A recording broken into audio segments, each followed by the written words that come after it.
Good morning, good afternoon, or good evening, wherever you might be in this fine world.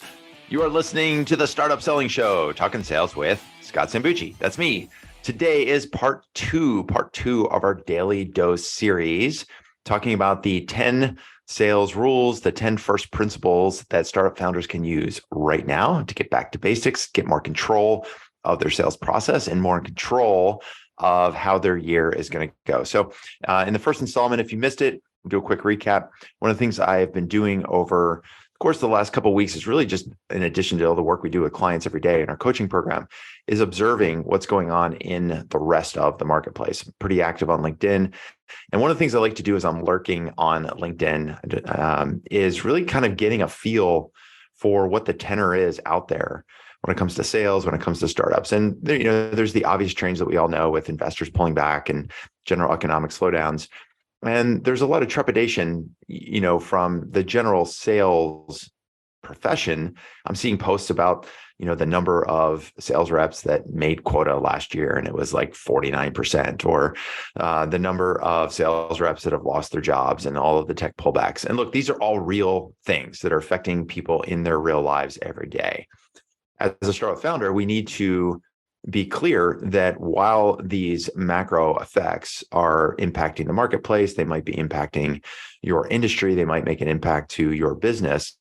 What's critical is that we need to do something. We need to take action to get more control so we get more clarity about what we're doing every day and give ourselves and our team and the market some confidence on why they need to be taking action with us. So I've been doing this podcast series, and I'll be doing these over the next couple episodes, just to talk about what are some first principles that we and you can be doing as a startup founder, whether you are the sales team doing founder everything sales, or maybe you're doing founder-led selling, where you've got maybe some folks helping you with top of the funnel and people helping you with customer success. Or maybe you're at a place where it's founder-less selling, where you've got a full go-to-market team, whether it's SDRs, AEs, CS folks, as well as perhaps even a management layer there with a head of sales or a VP of sales. Regardless of where you are on that journey, from founder everything to founder-led to founder-less selling, all of us could be doing better when it means to get back to fundamentals, to get back to first principles. So in the first podcast, I detailed 10 specific sales rules or first principles, and dove into the details around number 6, which is focus on now, and worry about later. In this installment, I want to talk about number 1 on the list, which is that sales is an everyday activity. I'm going to give you some really, really specific examples that I think will help you kind of cement this concept into your mind, as well as think about what you're doing right now, even if it's not that specific situation or example, but how you could take that and run with it and think about applying something like it to your team. Okay, so I'll talk about that for about 10 minutes or so, and then we'll wrap up this episode. Now, before we go any further, one of the other things I really, really want to share with you, I hate when people do this. I'm super excited. I really am excited. I am thrilled. I am absolutely exuberant about something that we're going to be doing in conjunction with a very good friend and a great business partner. So Amy Volas, many of you might know her from her vast community that she has on LinkedIn, as well as Thursday Night Sales and some other things that she does throughout the startup community, and her company, Avenue Talent Partners. So Amy has become a really good friend of mine over the last couple of years, and a really great business partner and somebody I trust with, learning more about the marketplace, learning more about our business. We help each other out. We refer business to each other. And she and I got our heads together very early this year and said, we should be doing more together. She does her thing. I do my thing. We both deliver content. We both help our clients. We both help startups. We both help them grow and scale and reach the ultimate goal that they want to get to, which is scaling their startup and making a big impact. And so, to Amy's credit, she said, look, let's do something more aligned with each other, not just sharing each other's posts or referring business. What else can we do? And so we came up with co-hosting. We are partnering on an actual in real life event coming up in Chicago in April. So this is really, really important. And this is why I'm so excited, because not only is it sort of like the post-COVID world where people are getting back, going to conferences, meeting people in real life. That's important. That's critical. And that's where real transformation happens, when you get out of the office and you're meeting and working with your peers in the industry, solving really hard problems for your business. That's important. What's also really important is looking at where we are as an industry, as a startup community. Many of us have either gone remote or have even started and only run our business in a remote setting. I know our business, we are completely remote. I've got team across the United States. I've got team down in Guatemala. I got team members in Belize. We have subcontractors who work with overseas in places like Pakistan. And so we have always been completely remote. One of the things I started doing this year is getting our team together. I sat down for 2 days with our head of operations, Amy Cox. I flew out to Atlanta. We sat down for 2 full days and just planned out our year in 2023. And we both said that it would have taken us months or never to accomplish in 2 days what we did in person if we were going to try to do that over Zoom. And that's the kind of transformation that can happen when you get in a room with other smart people and bring your team with you to work on hard problems. And those hard problems right now is growing and scaling sales, growing and scaling your sales team. Those are exactly the problems that Amy and I are going to help you out with in this live event. So it's a 2-day immersive experience. We're hosting this at a top-notch location in Chicago, right on the river. We are hosting this we'll give you some specific links of where you can stay with hotels. We are doing 5-star level amenities in terms of providing things like coffee and breakfast and dinner and lunch, because we want you to focus 100% on building and growing and scaling your business and your sales team, your current sales team and your future sales team. And so this doesn't go without lots of planning and lots of work and lots of logistics. And we're doing this, we're investing our time and our effort because we know for the right founder, for the right person that wants to invest their time, their energy, their focus in their business to make this year a better year than maybe it has started, or help you reach the outcomes that you want to get. We want to be partners with you in that. And that's why we're putting in the time and effort and providing you this opportunity to work with us, work with my team at Sales Quality, and work with a top tier peer group of other founders just like you that are trying to grow and scale their businesses. And so if this is the kind of experience that you're looking for, this immersive, transformative kind of experience for your business, then the easiest thing to do for now is shoot me an email, Scott, SCOTT, at salesqualia, QUALIA.com, Scott at salesqualia.com. Just put the word event into the subject line. That will let me and my assistant know that this email is you requesting details about the event. Later on, we're going to have a registration page where you can purchase tickets and save your spot and even bring a co-founder with you for a discounted price. All of those details are going to be made available to you. The first thing you've got to do is take the first action. Notice I'm asking you to take the first action because we need to know you're serious. If you're not serious enough to just like open up an email right now and shoot me an email, then there's no amount of other easy work that we can make for you. It's not about sending out links and batching people and blasting them about, hey, are you interested? We're making this exclusive. We're making this small. There's a limited number of spaces in this event venue.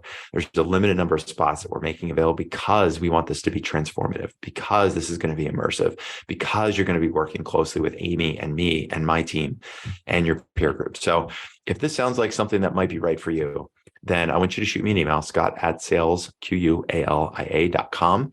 Scott at salesqualia.com. Type the word event into the subject line. Do it right now.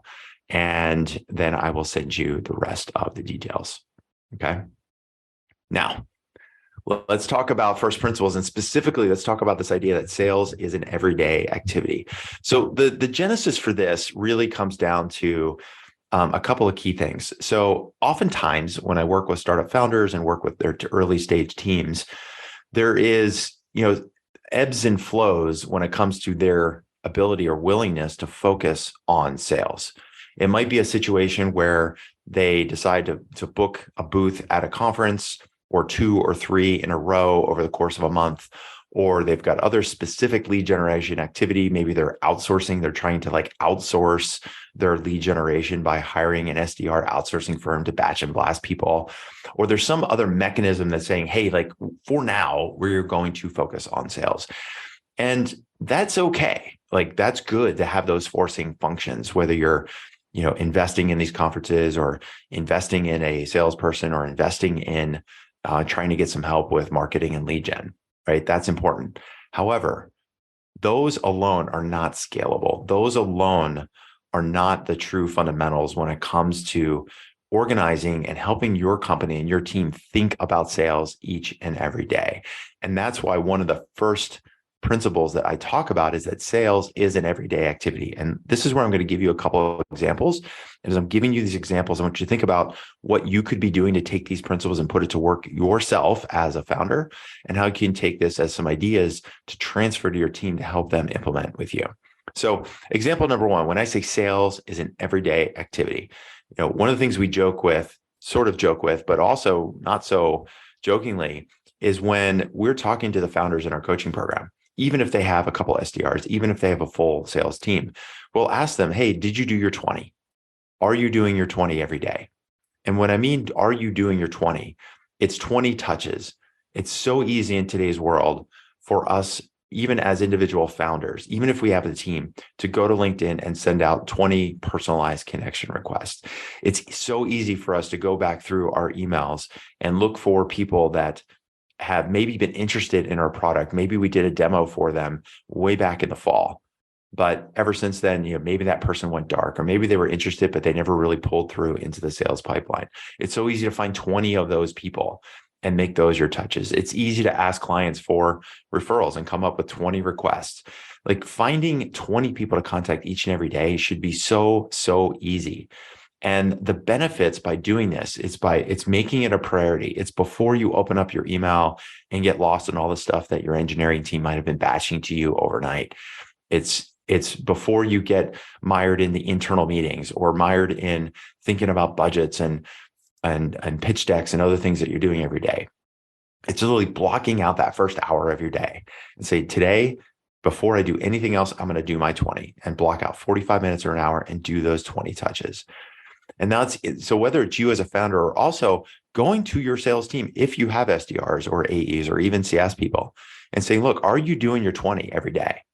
Because I also see, as an example, a second example here, where as founders, we hire that team, we onboard that team, we feel like they have the baseline and the training and everything they need to do to be effective. And because we are founders and because we need to start looking at other parts of the business, we can't do sales 100% of the time. We don't take the time to sit with our team every day and check in on their work, check in on their progress. And it's so easy to go a couple of days or a week or a couple of weeks before we sit down and just kind of check in with those reps and say, like, what are you doing every day to drum up new leads and create new conversations and book some new meetings? Because when you do that, and I know this for a fact, because I see this myself in teams that we coach, that when you go and look at those calendars every day, you realize and you see, and oftentimes it's a blind spot, even for that experienced account executive that you might have hired, where they go a couple of days and they realize, like, man, I actually haven't done my 20 touches this week. I've been busy prepping for a couple of meetings next week, or I've been busy following up with a few conference leads from the booth, or I've been busy working on a pitch deck, or I've been busy training the new SDR, right? We all get busy doing our stuff. And that's why we need to make sure that sales is an everyday activity.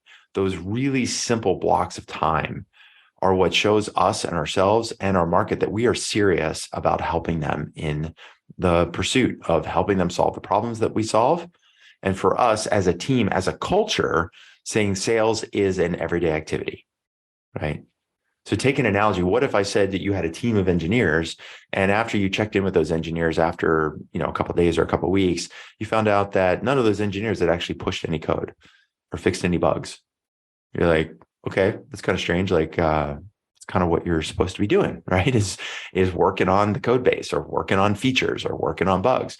And that engineer said, oh, I've just been doing a lot of planning, or I've just been doing a lot of research, or I've been, working on some thoughts about how I might do some coding. Now, there's probably a couple spots for engineers to be thinking about their work strategically and not just be pushing code 24/7. But at the end of the day, like their job is to push code. Their job is to hit those daily sprints, those 2-week sprint projects, make that burn down chart go down, not go up. And if you're finding that you have engineers that aren't pushing code every day or fixing bugs, you'd probably start like kind of scratching your head. It's the same with sales. Sales is a process, just like you have an engineering process that requires your engineers to code every day. Sales needs to be a process where your salespeople and you are doing your outreach every single day, that you're preparing for meetings every single day, that you're following up with meetings every single day. If you're not making sales an everyday activity, this is your opportunity to take more control of where your company is going right now. So just a couple of quick examples of what I'm talking about. A third example might be if you have a VP of sales, maybe you have a head of sales or a VP of sales, and you look at their work and you ask them, okay, so what are you doing every single day? Like, help me understand from an activity inventory standpoint. Just help me understand your day, understand your week.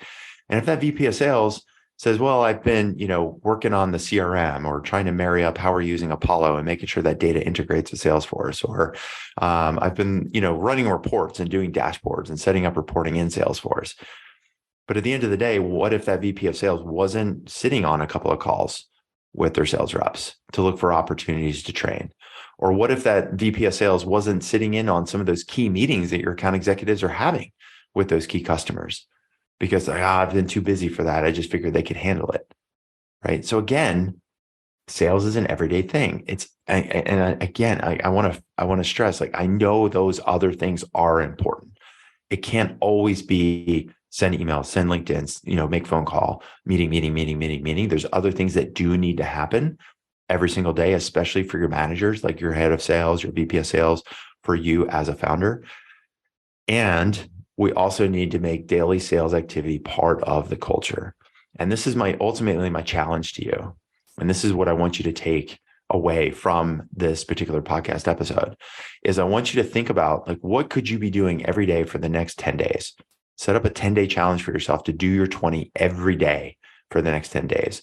Set up a daily stand-up with your team every morning at 8:30. Let's do a 15-minute stand-up. So every single person on my sales team, whether it's my sales team is 2 SDRs and that's it, or you've got an entire sales team, including SDRs, AEs, CS people, and head of sales.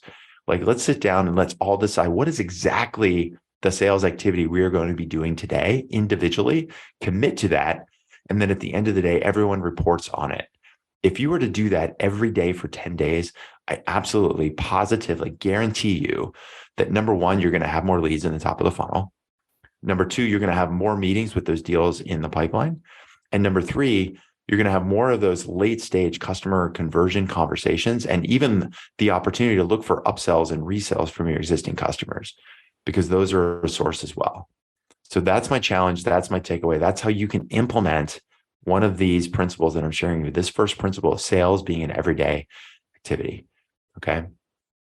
The reason I'm hosting these kinds of episodes is I want to give you these little tasks. I want you to understand what are the things that we can do, that you can do to be in control, to get more clarity, to get more confidence in your business. Because if you do these things, regardless of what's going on in the economic world, regardless of what's happening with exogenous shocks, your startup that might just need to get another $1 million in revenue or hit 3 million this year or hit 10 million this year, you're going to be able to hit those goals, because the relative number of new customers you need to get as compared to the total addressable market is actually really, really small. So just focus on those things that you can do. Focus on your now, worry about later. Get everybody do sales as an every activity, build that culture, install that culture. And it begins with this 10-day project. All right, that's it for now. Now, one more time, I'm going to mention this in real life event that Amy and I are hosting. Make sure you at least be curious about it, right? That would be one thing I would encourage you, like, so simple to send me an email, scott@salesquality.com with the word event in the subject line. Be curious. Like, we have put a lot of thought and effort into this. Both of us have decades of experience working specifically with startups. I'm pretty sure that what we've got is going to be helpful for you and your team. And so I'm inviting you and maybe also challenging you. flick me that email right now. We can share the details. And if we decide, okay, maybe it's not the right fit, or maybe the timing or something else isn't right, that's totally cool. But absolutely don't miss out on this opportunity, because seats are limited because of the venue, the way that we're running this event. This isn't a 1,000-person conference, right? We're keeping this small. We're keeping it intimate. It's going to be immersive. It's going to be transformative. So get yourself there, and it starts by flicking me an email right now. Let's make this happen. See ya.